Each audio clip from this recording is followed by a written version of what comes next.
अयथासार गरम बेखौ फार्स्ट गोदान बानायजेननायावहाय नों दाङोबो हाया बेखौ दाङोब्ला माने थिफुनोबो हागौ आरोखि आखाइया सोनो ओमफ्राय दाउदैफोरखौ नों थ्रोब सोनानै दोन रुनाङा आरोखि आराम जिरनानै जादो आच्छा ओमफ्राय नोङो बिनि एड्रेसखौबो खोन्थाहरखादो दे इयो बबाव बानायदों एक नं सालबारियानो जाहैबाय चिरां जिल्लानि सिङाव थानाय रुनिखाथा थानानि सिङाव सान्तिपुर ओरै आउटपस्ट दङ बिनि गेजेरावनो आरोखि एक नं सालबारि बयनिसिमबो गोजोननाय जासिहरनाय थाबाय दायो आं नोंथांमोननि गेजेराव मोनसे भिडिअ लानानै फैदों बेनो जादों जाहैबाय अर्गानिक हासार जायफोरा आबादारि बिसोरनि थाखाय बियो इम्परटेन्ट जागोन ओमफ्राय अर्गानिक हासारखौ सोर बाहायो ओमफ्राय बे अर्गानिक हासारखौ जि खेथियाव बाहायो बे खेथिया माबायदि जायो बे अर्गानिक हासारखौ अबाव मोननाय जायो ओमफ्राय बेखौ सोर हरो दा जायबा हरदों हरग्रा बियो मा बुंदों मा फोरमायदों आङो बेखौसो नोंथांमोननो भिडिअनि गेजेरजोंहाय लानानै फैदों दा भिडिअखौहाय जोबजासे नायलांनो हागोन अब्लानो गासैखौबो बुजिलांगोन बेबायदि सिखाबो दङ नै ओरैबायदि डेन्जारखा बेदर गोदानायावहाय जा मोजां आरोखि ओरैबायदि गोबौखा नै बुहुद नांबाय दा बेबो सिखानाया ओरैबायदि बानायस्लाबनो हाया सिखा खंखायाथ' बयलार गोदाग्राफोरनि थाखाय बिराद मोजां ना सिखा खंखायाबोथ' बानायस्लाबनो हालायलायि अर्डार जाखायो होनदों ने दा एसे खम जाबाय अनलाइनखौ बन्द खालामबाय नालाय आं एसे उसुबिदा अनलाइनावबो ने बांद्राय अर्डार बुकिं खालामो माने नाफैनांगौ जायो मालाबानि समाव प्रब्लेम माबा इसुफोर फैगोन नामा सानना बन्द खालामबाय आं हमजानाय जाहैयो माने बे लहा बुस्थुसो नालाय ने दा बेबायदि आरोखि ओरैनोलाय फाननो अनलाइनावहाय फाननो मोजाङानो नैबेफोर गासिबो अनलाइनाव थांजोबनो खिन्थु माब्लाबानि समाव इसु फैगोन नामा नै बेखौ सानना हरनाखिसै आरोखि आं मोजाङानो जादों ओमफ्राय मा सफैबावखो होनदों हासार अर्गेनिक हासार आच्छा हासारा जाहैबाय माब्रैनि थाखाय बेखौ माने फानथ'नाय जायाखैमोन जोंल' अर्गेनिक जाबाय थानानै मा जानो केन्सार पेसेन्टआथ' अभार जाबाय हस्पिटालाव नायहै मानसिफ्रा बुजिनानै दा हिसाब गैयै अर्डार खालामगासिनो दं आरोखि बांगालफोरनिफ्राय ओरैबायदि हरसेन कफिफ्रा गोगोम देनायनि फानफैखायो दा बेखौ जायोब्ला मानसिया मा जागोन सोरनिबा गलथ'थिफ्रां गैले सोरनिबा सिङावनो केन्सार जाबाय सोरबा ब्लाड केन्सार जाबाय माने अनेक बांसिन जानायनि थाखायनो जोंनि केन्सारा अभार आरोखि मेक्सिमाम एजखौ जुदि जोङो नायोब्ला बैसोखौ जोंनि गुबुन हादरफोरनिफ्राय बहुद डिफारेन्स आरोखि गाहायाव दङ जोंनि मानसिफ्रा जुदि बाहेरायाव थाङोब्ला लाजिनांथावसो माने 50 बोसोरनिफ्रायसो बल जोख्रुबबायो दस्रा देशने जोंनि 50 बोसोरला रेस्ट लानाय समसो जाहैयो दा ओरैनो जास्ट साननानै नायदो खाथियावनो नांजाबनानै थानाय भुटान कान्ट्रिफ्रावथ' मैगं थाइगङाव हासार होनायखौनो जों नुनो मोना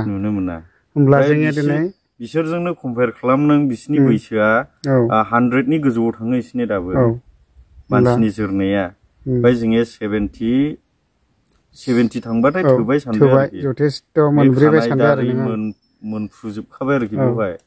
दा जोंनिथ' नायदों नै खानायफ्रा मोनजोबबाय दा बेनिखायनो बेफोरबायदि जालागि दाजा माने बे बुस्थुखौ जायोब्लानो बेमार जानायनिसो चान्स थाखायो नालाय चान्स माने बियो 100% बे बुस्थुखौ लोंब्लानो थैयो नों दान नोङो स्पट डेट जाखागोन बे बुस्थुखौनो नोङो मैगं थाइगङाव होबाय होनानै जुदि बेखौहाय जायोब्ला बियो लासैब्लाबो साइड इफेक्ट जाखायो नोंसिनि हरै निसिमा साइडजोंबो बिराद लानानै थांबाय बे हासारखौ हाया ओरैबायदि जाबाय नोंसिनि निसिमा हरै बिजनि साइडजों बे सबायझार साइडजोंहाय रासायनिक हासार सारनो हासारा जुदि इसिनि गुवारसो नांलाङाखैब्लाबो जेबो जाखाले आरोखि ओरैबायदि डेट जाखाबाय माबा हाया बै बुस्थुआ माने बेखौहाय रासायनिक हासारखौ गोथै हासार होनना बुंनाय जायो डेट फार्टिलाइजार नैबे अर्गेनिक होनना बुङोब्ला बेयाव गोथां हासारसो आरोखि बेवहाय जोंनि जे बानायदों बियो माइरंनिफ्राय बानायनाय जादों बेखौ बर'नि नाम होनो नागिरगासिनो दङ बर'नि नामखौ दासिमबो बानायथ'नो हानाय जायाखै आरोखि दा जेनेबा माखासे आबादारिफोरनि सायाव नों मा बुंहरनो गोसो बे हासारनि बेलायाव आबादारिफोरनि बेलायावहाय आं बेखौनो बुंहरनो जुदि नोङो माने गोबाव सम नोङो जुदि आबाद मावनानै जाबाय थानो गोसो दङब्ला आरो बे हायावनो नोङो जिबनावहाय साक्सेस जानो गोसो दङब्ला रासायनिक हासारनिफ्राय गोजानाव था रासायनिक हासार बाहायनाय माने नोङो सोरनिबा जिबनखौबो जाना होनाय नोङो उन्नतिबो जानो एसे गोब्राब जागोन मोनफ्रोमबो बिथिङाव जौगानो थाखाय नोङो जोंनि नैबे ओनसोलावनो बे मोनसे अर्गेनिक हासारखौ बाहायनाया मोजां आरोखि मानसिफोरनि देहायाबो मोजां थागोन आरो नोङो सेल खालामनोबो मोजां माब्रैनि थाखाय मोजां होनोब्ला नोङो बेखौ गोबाव दोननानै फाननो हागोन ओमफ्राय नोङो रासायनिकखौ अभार इउज खालामनानै जुदि नोङो फानोब्ला दिनै नोङो मुथा खानानैहाय इमारजेन्सि फानहैबाय ओमफ्राय बै बायनानै लांग्राफ्राबो अखानायसिमान दोनस्लाबहैनो हाया बे रोमोनानै सेवहैगोन आरोखि अर्गेनिकनि प्रफिटना बेनो जे बियो रोमोनाय नङा सेवनाय नङा बियो रानलांगोनसो आरोखि दाथ' जोंनियावहाय गोथां मैगंफोरखौ जानो गिथावथावसो जुदि नोङो गोथां मैगं बायनानै लाबोबायब्ला नोङो हरसेखौ दोनथार आरोखि मुथा खानानै दाखेवबो अखानाय सेवखागोन बियो जुदि रासायनिक अभार हाबनायब्ला बेखौ जायोब्ला मानसिया मा जागोन फाननाय मानायावबो नों अर्गेनिक जुदि नोङो फाननो हायोब्ला नों दामाबो बांसिन मोनगोन आरो प्रफिटनाबो मोजांसिन जागोन आरोखि रासायनिकनिफ्राय अर्गेनिकआ खमसिनबो दामा नोङो 35 केजि नोङो बायनांगौ DAP इउरियाफोरखौहाय नोङो बेखौ 30 थाखानि मोनगोन आरोखि मार्केटिंनि थाखाय जुदि नोंथाङा नांगौ जायोब्ला बेखौहाय माबा मोनसे सावरायनायनि गेजेरजों जागोन आरोखि दा हासारखौ नायनो फैनायजों लोगोसे फार्स्ट टाइमावनो लांगोना मोखाङावनो बेबायदि गोबोर हासार गारनानै दोननाय नुबाय आङो नै बेथ' जेनेबा गोबोर हासार गोजायै ओरैबायदि मोजां हासारखा जोंनि थाखाय ओमफ्राय एक्चुअलि दा बे गोबोर हासारखौ मा मिक्स खालामो आङो ब्रादारनिफ्रायनो मिथिनानै लानोसै नै बे गोबोर हासारखौहाय माने बै जे अर्गेनिक हासार बानायो बेवहाय मिक्स खालामदेरनाय जायो आरोखि ओमफ्राय नोङो गोबोरखि गोजाब्लाबो बियो अर्गेनिकखा ओमफ्राय माब्रैनि थाखाय दस्रा मिक्स खालामदेरनांगौ होनना बुङोब्ला नों बेखौ गोजा होयोब्ला बेयाव एम्फौ फैगोन एम्फौ बिराद फैगोन आरोखि आलुफ्रावबो नों होनानै ट्राइ खालाम एम्फौ जादलाबायनो हागौ ओमफ्राय बिनिखायनो बेवहाय 8थासो बुस्थु मिक्स खालामो ओमफ्राय नैबेथ' जेनेबा सेकेन्ड नाम्बाराव जाहैबाय खिन्थु मेनलि माइरंनिफ्राय दिरुननाय जादों माइरंनिफ्रायसो बे हासारखौ बानायनाय जादों आरोखि हाजों नैबेजोंहाय मिक्स खालामो बेवहाय अनेक बुस्थु दं आरोखि हाग्रानि बुस्थुफोर माने जाय बुस्थुखौ होयोब्ला एम्फौफ्रा फैनो हाया आरोखि बेवहाय नैबेखौबो होफानाय जायो ओमफ्राय बेवहाय गोबां मानसिफ्रा अर्डार खालामो नालाय बिनिखायनो जेसेबां हासार दङ बेखौ बेयाव थुबिल खालामनानै दोनगोरनो सानदों गैयाब्लाबो 200-300 हेक्टारसो बोसोरसेनि थाखाय जेनेबा अल BTC आवनो अर्डार बुकिं खालामबाय होमब्ला नोङो साननानै ला बेसेबां बुस्थु नांगोन नैबेनि थाखाय बेखौ जमायनानै दोननाय जादों आरोखि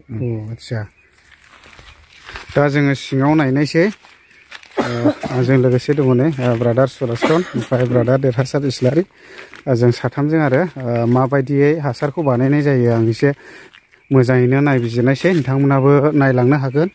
ओमफ्राय नोंथांमोनानो स्टाडि खालामनो हागोन आरोखि ना नै फुनानै माबाबाय फुनानै जाजोबखांबाय आरोखि बेखौ गोदान बानायफिनबावदों गोदान बानायफिनदों आरोखि नैबे बिराद गुवार जागोन जायखौ नोंसोर भुटानाव नुयोना बिराद गुवार जाहैगोन आरोखि लाइसिनिया दा गोदान गायस्लायफैनायसो थारमाने जोङो भुटानाव नुयो जाहैबाय ओरैबायदि ओंखाम जाजालायनाय गुवार थुरसि बायदि गुवार दं आरो ओमफ्राय दा नै ओरैहाय मैगं थाइगं मावबाय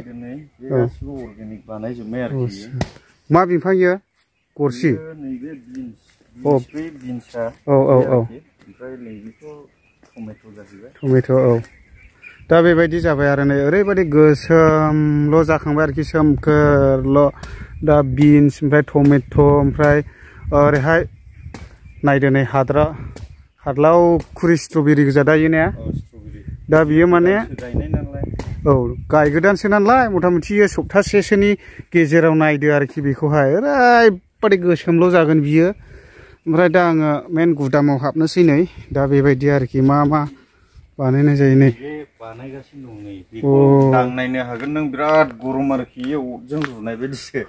बिदिसो इयो गाबोनफोर गुसु जासिगोन दै माने सप्तासे नाङो इयो दा गरमैनो दं दहाय बेलथायनायाव नोंसोर नुफैनांगौमोन फुङावहाय बेलथायबाय बेखौहाय ओमफ्राय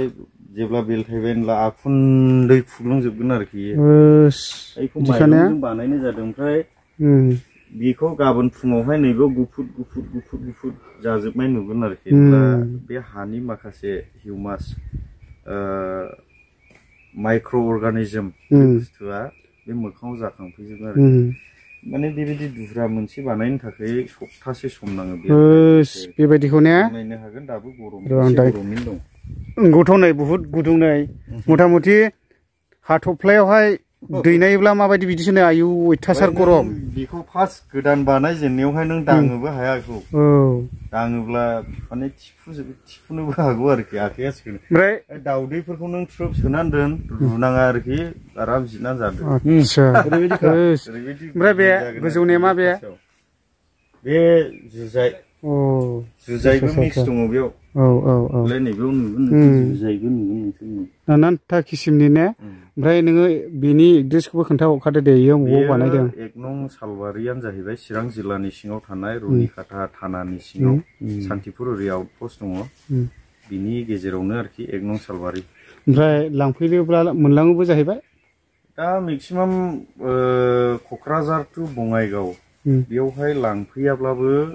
जागोन आरोखि माने बेवहाय विंगारजोंहाय हरनो हागोन दा नोंथांमोनानो स्टाडि खालामदो